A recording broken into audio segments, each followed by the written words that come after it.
It's the Red River Farm Network Crop Tour presented by Pioneer. I'm Randy Conan. Wrapping up the day with Kristie Sundeen with Pioneer. Kristie, we had a good day. We saw a lot of crop, a lot of variety, a lot of variability.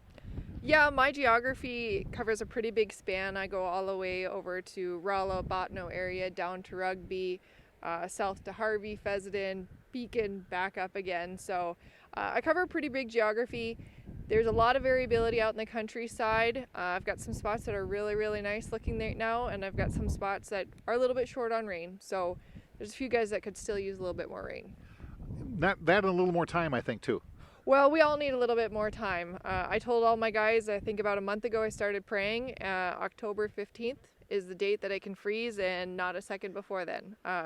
And that's putting a little buffer on then. But if we can get all of September, I think we're going to need all of September for the soybeans and for the corn crop. All in all, though, considering when this crop got put in the ground, it does not look bad at all.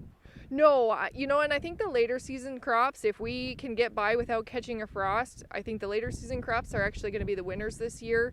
I think the wheat crop is average. I think the canola crop is actually going to be fairly average also. I think the winds hurt us a little bit. The warm temperatures, the lack of moisture at certain times with those early season stuff hurt us. And soybean wise, if you had earlier maturing stuff in, I don't think it's going to be as good as maybe a longer maturing in your area. But, we're all started planting the end of May, June, and you're just like, well, I want to beat the frost, so we're going to have to put something in that can make it. Yeah, well, that's the thing with we threw everything at this crop early with all those, especially those big winds that we had. Yeah, the winds, we saw some issues with the winds. We're seeing Goss's wilt showing up in corn now. Obviously, they ripped apart some of the leaves, gave it an opening to come in, and with tighter rotations or areas that have known for Gosses, we've got Gosses showing up in the susceptible varieties. We also had a little bit of brittle snap and some root lodging with those storms in July. Nothing too bad, but we did see some challenges with that. Yeah. Where are we at with this as far as most of the crop? Most of the corn is dented, I guess. We're working away toward half milk?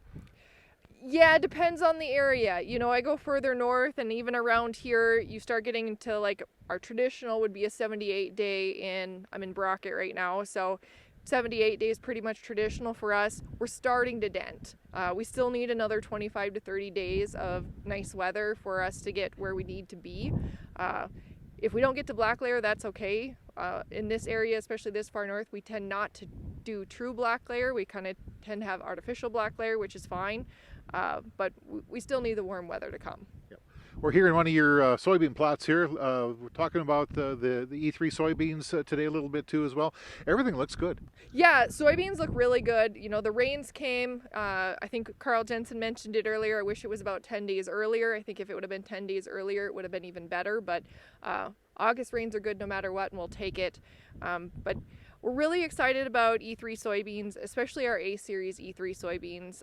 We've got a couple of A-Series, especially when you get to the 04 to 06 range. We're a little lacking on the early maturities for A-Series E3 soybeans, but talked to our product agronomist, Zach Forey, and we've got a nice lineup coming in Impact this year and next year, so we're looking to fill that out. But I'm really excited. Those A-Series soybeans for us, most guys don't understand the way the process works, but the A-Series soybeans are genetics that we haven't released yet, that we've been sticking in our pocket because we're moving to E3 and we needed to convert them from Extend over to E3.